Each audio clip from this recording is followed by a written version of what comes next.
dari segi prinsip adalah lama disepakati.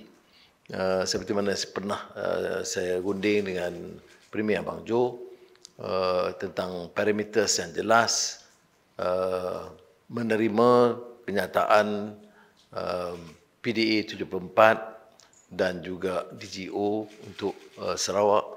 Maknanya keadaan terkini menuntut kita menerima kenyataan bahawa Sarawak berkembang, lebih matang dan lebih punya keupayaan, termasuk mendirikan syarikat minyak negeri yang punya potensi besar.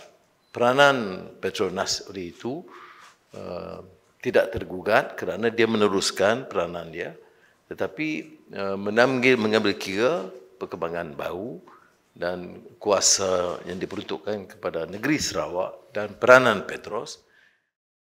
Alhamdulillah, kita telah dapat menyelesaikan masalah-masalah yang timbul dan hari ini ada joint declaration yang akan membawa persamaan dan pendekatan bersama di antara kerajaan Sarawak, khasnya Petronas dan Petros, untuk mengusahakan bersama kegiatan-kegiatan minyak dan gas untuk kepentingan negara dan juga mengikut lunas-lunas peruntukan yang ada di antara Undang-Undang Sarawak dan juga Undang-Undang Persekutuan.